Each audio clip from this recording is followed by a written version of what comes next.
Hi, this is Eric Baldwin, and I animated portion of the intro we're seeing right now. The original intro was going to start off within the bar and kind of circle around some of the patrons of the bar and then focus in on Daxter. But we decided it would be a little bit more interesting to see the city that we're about to start racing around in, and then come in through the exterior. Hi, I'm Dan Airy, creative director at Naughty Dog. Here we go with Daxter, who always is telling his stories. This has sort of become, we accidentally fell into this accidentally while taping Max in New York one time, where he started talking and joking around, and his storytelling ability was just something that seems to be perfect for Daxter. So here he is, sort of starting the whole story, the entire experience of where he's been for the last few weeks in this dangerous city, crass city. And he has always, as usual, he has no idea how much trouble he's already in. Now, the interesting thing about this sequence, now that you've seen this, is this is actually originally supposed to sort of surprise the player, the viewer, and thinking that they're listening to Daxter tell a story about something that happened in the past, and you think you're going to a flashback here and seeing what happened in the past. But as you see, as this scene develops, you'll realize that actually it's actually concurrent, and Jack's actually rushing to save Daxter because now he realizes that they're in trouble. This is Josh Scher. I'm the lead cinematic animator for Naughty Dog, and this is the most technically challenging movie that we've ever done here at Naughty Dog. One of our animators, Eric, hit upon the bright idea of doing car capture. So we were actually able to drive the cars in the game in our actual levels without having to animate them ourselves. Made a lot of the scenes much easier to do. This was our grand introduction to the character Razor, which I think was a nice departure for villains in in video games or animation. Just he was a little bit more eccentric and flamboyant. Hey everybody, it's Taylor Kurosaki at Naughty Dog. I am the dialogue editor as well as video editor. The first thing that I started off with was trying, and this is how I normally work, is try to get some music that really inspires me to cut something that I really think has the right energy and the right tempo. And in this case, I'm a big fan of the band Queens of the Stone Age, and just kind of slugged in this song you're hearing now. And I just started cutting with it, using all of these really cool angles that Josh and Eric were given to me, and wanted to put something that was fun, was high energy, aggressive, and to me that Queens of the Stone Age music really set the tone nicely. These guys are like these burly thugs, and so that to me was what inspired me to start off with this music, first of all. Initially it was going to be just a placeholder until we found something that was equally as good, or have someone score something, but really in the end we decided that really nothing was going to be better than these two songs in and of themselves, so we stuck with it. But this was a really fun thing for me to do. Normally, again, I'm just cutting trailers for the games and things of that nature, and it was just great to have the opportunity to cut something right here at the beginning of the game. Now, in the previous Jak games, all of our cinematics were done in real time on the fly on the PlayStation 2 using our code. Now, in Jak X, it still is. Everything is still generated in real time, and everything is still done using our code. The difference is that we are actually taking screenshots of each individual frame and then assembling them all into one MPEG movie.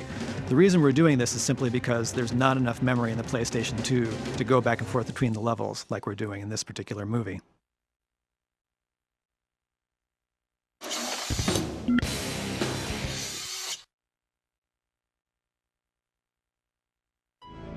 So this scene sets the stage for the main story of the game, which is, of course, why Jak, Daxter, and the rest of the gang have been coerced into racing for Crew.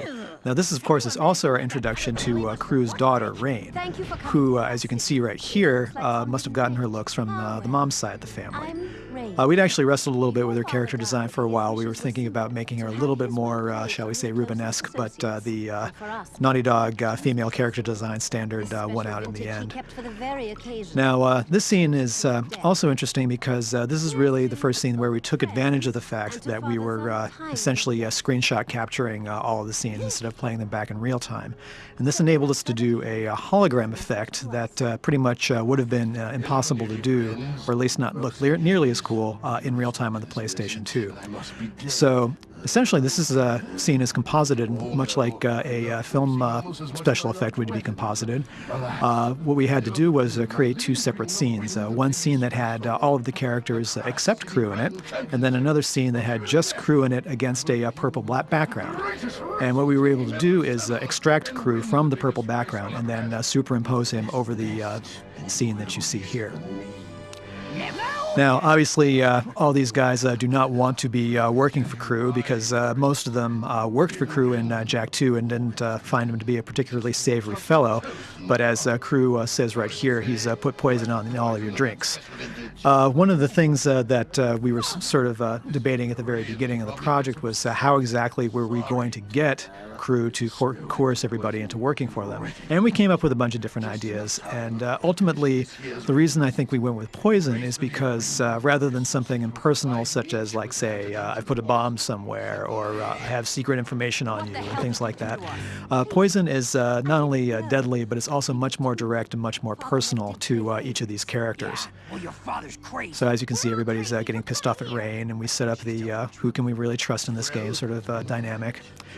Now, of course, from an animation standpoint, this scene was also very challenging because, well, when you get a scene, what you're always hoping is that, one, it doesn't have too many characters in it, and two, there's not too much interaction between objects in the scene. The scene, of course, has many characters in it, and has everybody picking up wine glasses, putting down wine glasses, sitting in chairs, standing up from chairs, and everything else like that. So it was a very challenging scene, but quite a lot of fun to work on.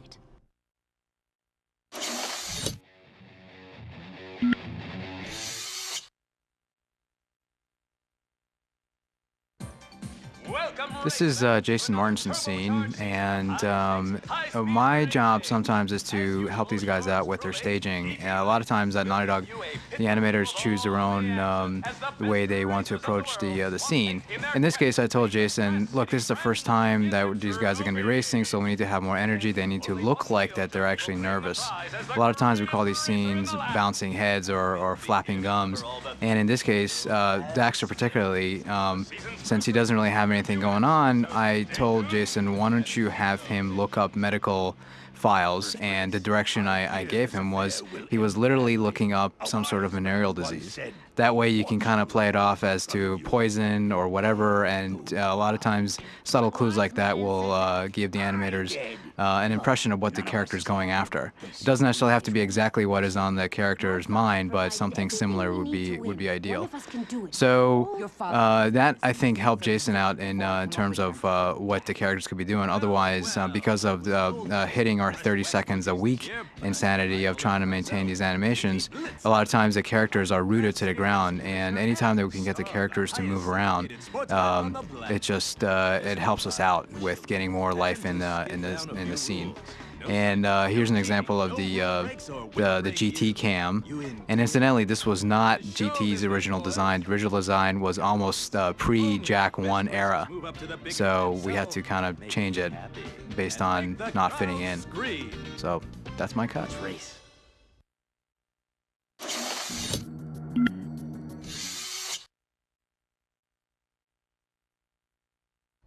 You know, this scene was a lot of fun to do as well. There were a lot of characters in this scene, which made it really tough to do, just to kind of keep track of how and where, I mean, all the characters are, you know, how the camera's going to move around the scene, and, you know, and keep everything in context. And above that, also, there was the playing between Ashlyn and Rain. Obviously, Ashlyn hates Rain's guts, and she can care less about her.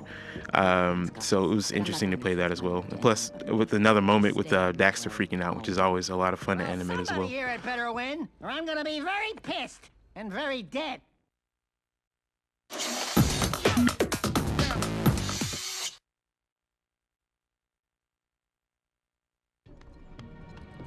Hi, this is Eric again. This scene, I look back on as one of my more favorite scenes to work on, just because of the performance between Jak and Razor. Even though Jak doesn't have much speaking part, it's, you know, the tension that's being built up, and the performance we got from Razor was good. So that is always better to animate to. So I got to try to just really show his personality through his menacing behavior, but he's also trying to sound like he's somewhat friendly, even though it's very thinly veiled. It kind of breaks it right here. But again, it was just really a scene to kind of show his personality and these two characters butting heads. And it was also fun to do Daxter's little one-liner in there, as short as it was.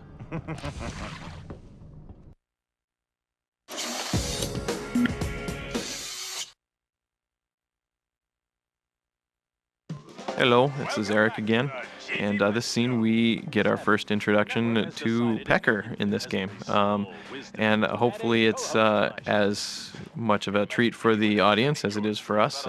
Pecker's always fun to work with his, he's just got that different body shape and feathers for fingers. And his personality is obviously key. We also get to plant the seeds, kind of the interaction between GT Blitz and Pecker. There's a little animosity.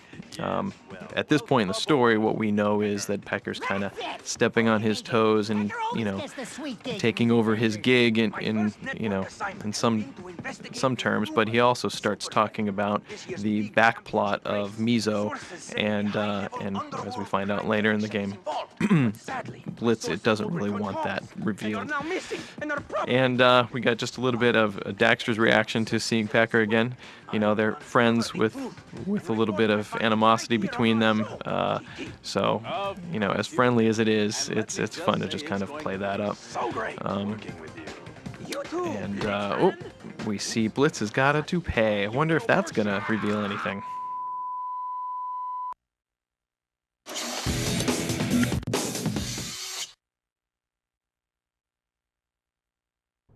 I guess the interesting thing for me about this scene is very little notice. One of my favorite things I did for the game actually was this sort of Naomi Campbell catwalk thing that I did for Rain. Doesn't really show up a lot, but I really enjoyed doing that.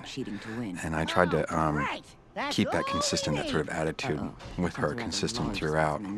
I guess the other thing that was important here was someone who shall remain nameless decided it would be funny to have UR-86, the robot, pick up Daxter by the head, which involved a not at all trivial sort of inversion of the animation hierarchy. Was not easy to do, but I hope the payoff was okay. This is one of my favorites, actually. I like playing with Daxter, and I think he's funny here, despite the torture he undergoes. And I guess that's it.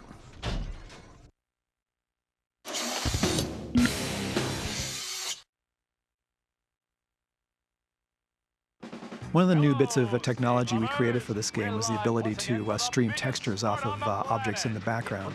And what this enabled us to do is to do all these TV screens that you see here. What the animator would do is actually animate them as a separate scene, and then it would be applied to the television set in another scene, and then we would continue animating from there. Now, this scene was actually animated by Jason Martinson, and since Jason Martinson is no longer here, I thought I would attempt to channel Jason Martinson. I sat across from him for a while, so I think I have a pretty good grasp on his voice. Okay, one of the most interesting things about this scene is that line of Rain's, when she says, "Oh joy, that Blitz fellow really gives me the creeps." Actually, that was supposed to be Kira saying, "Oh joy," but the thing is, they both sound so much alike in that one particular moment that you just never really noticed. So we just went with it. So here we are looking at Sig inside the camera. Blitz is always surrounded by his cameras, and so wherever he goes, the cameras go with him. And so once he leaves, the cameras leave with him. Thank you, Jason. That was very informative. You're welcome. See you around sometime? Yeah, sure.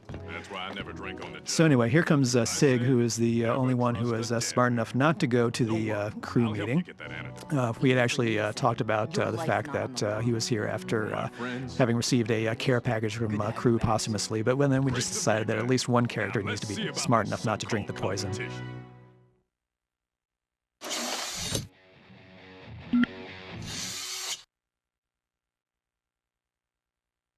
this is Josh again. This is actually one of my favorite scenes that I animated in the game because GT Blitz and Pecker are both such dynamic characters, and they're butting heads all the time. It's kind of like immovable object meets unstoppable force.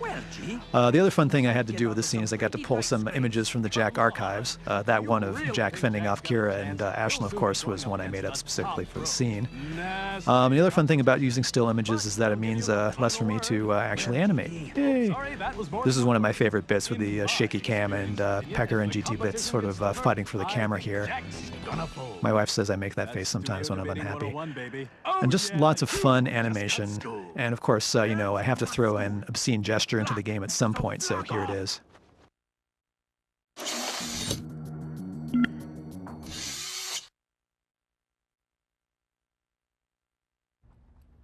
This was a scene that was animated by Greg Griffith. Just so we made sure we made all the old Jak fans happy, we made sure Kira was definitely in the scenes a lot more, a few of the scenes, and we heard a lot of issues about people wanting Kira more into the story and into the game, so we did that. And so you get lots of that, and of course Daddy's there as well. So when was the last time you ever saw a father-daughter fight in animation here? Trying to do something a little different, and also make sure that the Kira fans are all satisfied. One of the things about Kira that's interesting in all this whole story, when we started doing the Jak X story, basically, we wanted to kind of figure out a way to have the plot and all of these issues, these personal issues, actually interesting enough that they could also be resolved on the track. And so Kira wanting to race was just a perfect example where she's always sort of helping Jak out, giving him tools and weapons and things. And for the first time, she's really pushing back and growing up and saying to her father that she wants to get out there with the boys and mix it up. So we knew that this was one of the smaller plots that could actually be resolved on the track. And a lot of the issues with Jak X was how do we make these plot points get resolved on the track, which was really challenging. But overall, we wanted to make sure that a genre that's traditionally light on story, like a racing genre, could actually for the first time have some emotional impact based on story and have a narrative that really makes you interested in racing, not just to race for the fun of it all, but to actually get out there and see what happens next.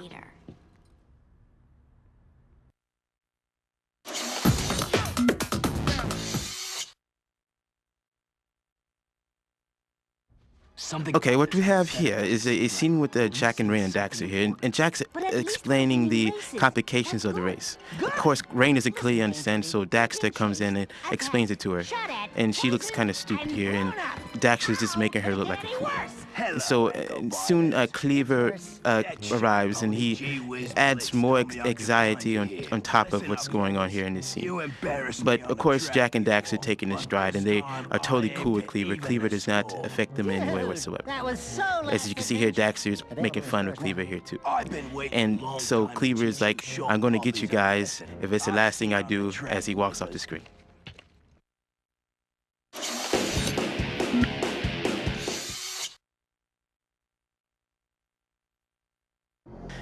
This scene here was a lot of fun to do. I got a chance to do a lot of different things with Daxter that I didn't normally get a chance to do, like have him flip around a wrench. I thought it was fun just to have an object that he could play around with, and that sort of thing. Most of the time you just see him, talking without anything in his hands, but with this scene I got a chance to do something different. Another thing to note is that I picked up animating the scene from Adam.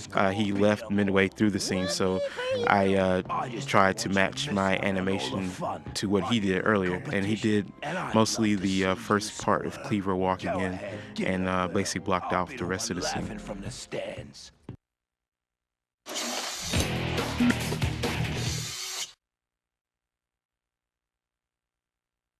Hi, this is Josh again.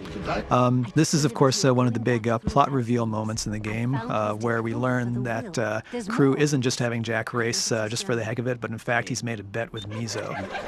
One of the interesting dynamics in this scene that I tried to play with a little bit is, of course, as we find out at the end of the game, Rain has known all along what her father has been up to. But, of course, in this scene, she's completely playing the innocent. So at the very beginning of the scene, when Jax walks in, she's actually watching the hologram program already. And the implication is that Jack has actually interrupted her, but the way that she plays it off is she's just like, oh, I just happen to be going through my dad's things. So I tried to leave that fairly ambiguous. Now, this part of the end of the scene was actually one of my favorite bits that I worked on in the game, because there's a lot of good sort of interpersonal dialogue, and Jack giving one a fairly unusually long speech for Jack in the game. Usually Jack is a man of few words, but here he's giving a little soliloquy. And, getting a little bit of contact between the two different characters. And Jack, being the sap that he is, moves in to comfort Rain.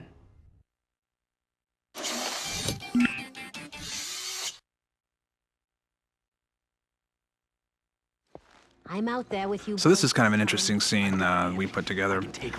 We wanted to sort of continue to show Rain and Jack having their relationship and their kind of strange difficulty that they had with each other. They kind of were attracted, and yet they had other issues. And of course, always Blitz being in the middle of all of this. But in this case, he's really coming on strong with his show right there in front of him. The rat's finally coming up. So the idea behind this again was that as Jack has been winning the races, that suddenly Mizo realizes he's going to lose, and so he's trying to offer a deal to try to broker a possible settlement before Jack wins. And the excitement about this whole thing, of course, as you know, was setting this up was that obviously Mizo and Blitz are the same person. So we're just trying to give you a little bit of foreshadowing with the tattoos on the top of Mizo's head. You'll understand what those are all about later. With the whole toupee. So yeah, Blitz is understandably surprised that Jack didn't take the offer, but that's Jack for you. He's a hero. He's going to fight to the end. And Daxter, he's not happy about any of it.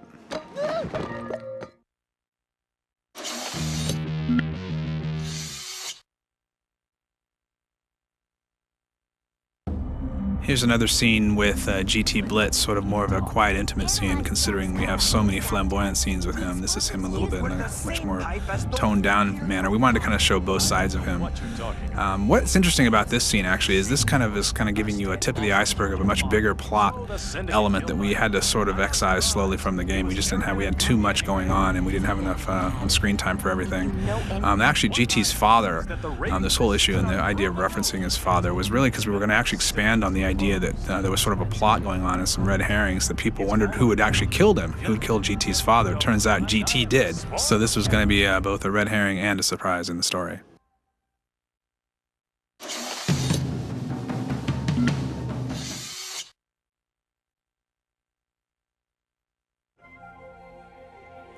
The thing I was enjoyable about doing this scene was just sort of playing with the ambush journalism notion of GT walking in with a set of cameras and sort of surprising everybody with this sort of reality show, secret revealing moment. And wouldn't the journalists of today love to have objects like these floating around? I think it's rather unfortunate that Jack comes off not looking too good in this. There's really no way to get around that he lied to everybody.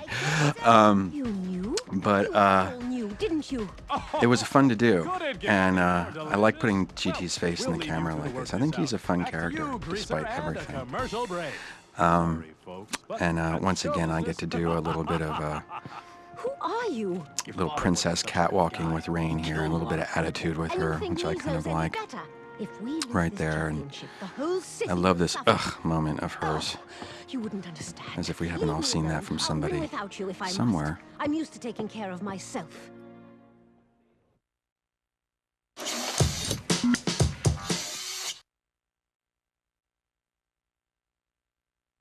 Welcome everyone to the final round. Yes, this scene here took some time to do. It was a lot of fun.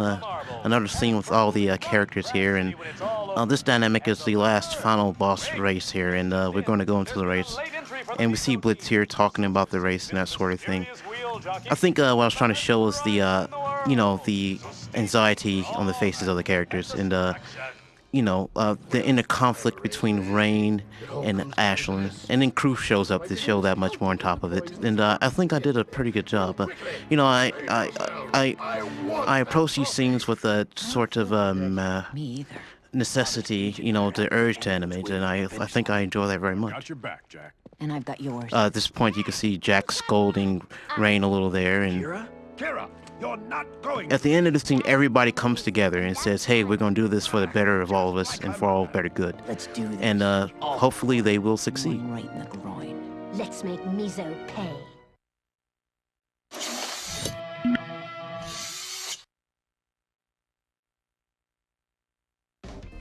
Hi, this is Eric again, and this is the first part of the outro.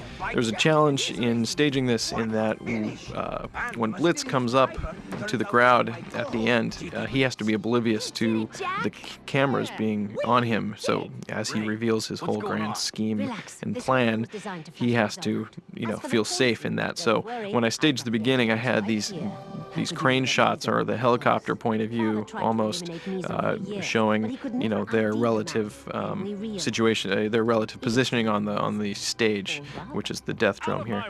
And Blitz comes up and has his big reveal that he's Mizo.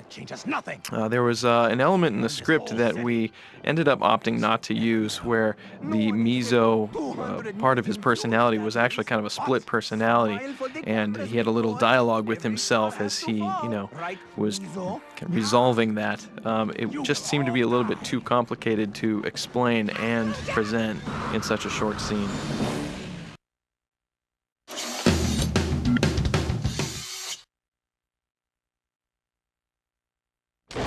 This scene was a very last-minute addition when we realized there wasn't a good connection between you blowing up Blitz in the game and him ending up in a mangled heap at the end of the scene. So Taylor and I planned out a very quick little Blitz crashing scene and threw it together in about 2.5 days. Are you still talking? And so Jack walks on, picking up the antidote case that miraculously landed right side up after Blitz's crash. And why not? Now this scene is interesting to me because the way that Blitz taunts Jack as Jack is walking off is by referencing the fact that Jack left Damus behind at the end of Jak 3, and also, frankly, left behind the Baron at the end of Jak 2. Which is why Jack looks a little bit sad as he walks off here. And then, Blitz blows into 1,000 pieces.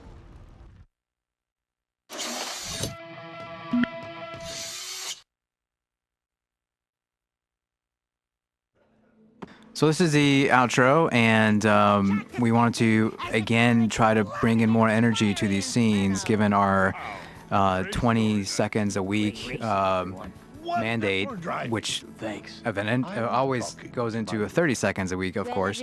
So one of the things that I enjoy tremendously as an animator who no longer can animate because I'm doing production designs and whatnot at Naughty Dog is setting up the camera staging. I really get into that, and in this scene I had a great time getting in there and choosing the camera angles. For a lot of the shots, for example, in this one, I want to make sure that we have an upshot on crew, as we have established throughout the production, to give him more presence and more weight. And in this case, he's looking down on him. And then we want to get more of a personal view, so that we cut back to them. And anytime that we cut to the characters, I'm trying to minimize the number of times we cut. So in a few cases, we actually combine the camera shots. Here, Dan Fowler actually animated this sequence, and the idea was, now that we see Rain in her new presence, we kind of get closer into her head and see what she's really thinking about. And we also want to, I thought it would be really cool to bookend the way she drives off into the sunset, the way we see it in the intro. And back to Josh animating here, and Josh had the hard task of coming up with the kiss shot, and anytime polygonal characters kiss, it never looks right. And his take on this was that, it's Jack Daxter has actually prevented them from kissing so many times that you have to do it like that.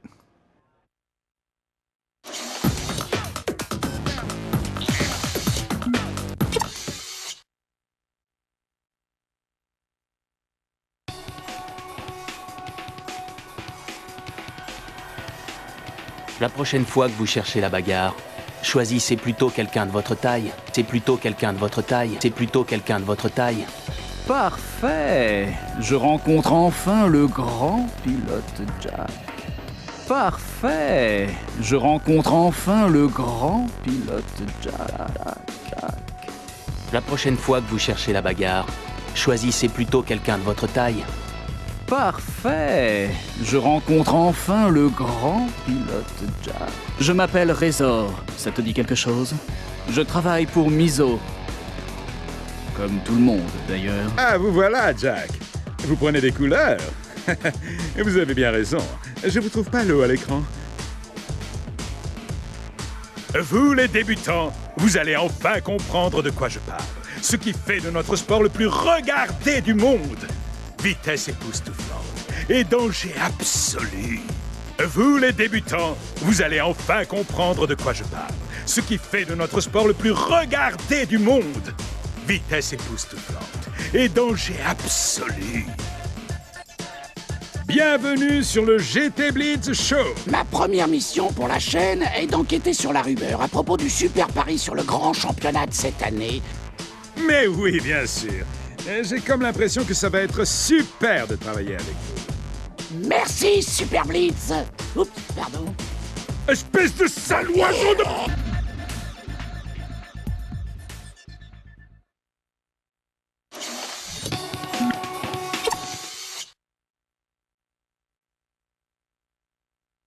My. Sounds like this city's terribly dangerous. Maybe we should get law enforcement to crack down. This place don't scare us. No nasty racing gang's gonna get us to turn tail and run. Sounds like they had you dead to rights. How did you survive? Eh bien, cette ville a l'air terriblement dangereuse. Il faudrait prendre des mesures pour la sécurité. Ouais, mais bon, nous on n'a pas peur. C'est pas un petit gang de ringards qui va nous faire flipper. Vous étiez faits comme des rats. Comment vous en êtes-vous sortis? Eh bien, cette ville a l'air terriblement dangereuse. Il faudrait prendre des mesures pour la sécurité. Ouais, mais bon, nous on n'a pas peur. C'est pas un petit gang de ringards qui va nous faire flipper. Vous étiez faits comme des rats. Comment vous en êtes-vous sortis?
Finissons-en et filons de ce bled pourri. Qui nous a fait venir, au fait? La fille de Crew, Rain. Crew avait une fille? Crew s'est reproduit? T'imagines un peu la tronche de ce gros tas de Saint-Doux? Merci d'être venu à Crass. J'ai l'impression qu'il manque du monde. Tant pis. Moi, c'est Rain.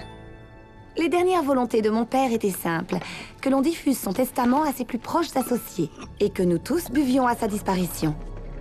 Il gardait cette cuvée spéciale pour cette occasion. Un toast à sa mort. Buvons aux vieux amis et à la mort prématurée de mon père. Et sans plus tarder, voici son message. Bonjour mes presque amis et surtout ennemis. Et si vous écoutez ce message, c'est que je suis mort. Oh bon. Et comme vous le savez, j'adorais les courses presque autant que j'aimais les armes. Hélas, je n'ai jamais réalisé mon rêve de remporter la plus grande de toutes les courses, le grand championnat de grâce. Par-delà la mort, je vais créer la meilleure équipe de pilotes jamais rassemblée et remporter la plus grande course de la planète. Vous êtes les meilleurs d'entre tous et vous allez courir pour moi. La question. J'imagine que vous êtes tous verts de rage, mais laissez-moi vous dire pourquoi vous allez courir et l'emporter. Si tout s'est bien passé, vous venez de porter un toast en mon honneur. Désolé pour vous, mais j'ai empoisonné cette cuvée spéciale. Quelle déloyauté. Papa! La reine doit être en train de s'énerver. Désolé, chérie. L'effet du poison est très lent ou vous seriez déjà mort. Il vous reste juste assez de temps pour terminer la saison des courses. Si vous parvenez à gagner, mes associés vous donneront à chacun un antidote contre ce poison. Simple, non? Mais enfin, qu'est-ce que t'as fait? Attendez, je ne savais pas. Moi aussi j'ai bu. Papa ne fait jamais de favoritisme. Ouais, bah n'empêche que ton père est dingue. Nous sommes tous dingues d'être venus. Je crois qu'elle dit vrai. Voilà, ça fait 1 minute. J'imagine qu'en ce moment, vous vous battez tous pour savoir comment sortir de ce pétrin. Ne faites confiance à personne. Gagnez la course et sauvez votre peau. Jack, la prochaine fois que tu voudras m'inviter à une de tes petites sauteries, oublie! On peut le faire. On peut courir et on peut battre Crew à son propre jeu. Papa nous a acheté le meilleur garage mobile qui existe et chacun de vous a une voiture qui l'attend. Nous faisons tous équipe. Y a pas de temps à perdre.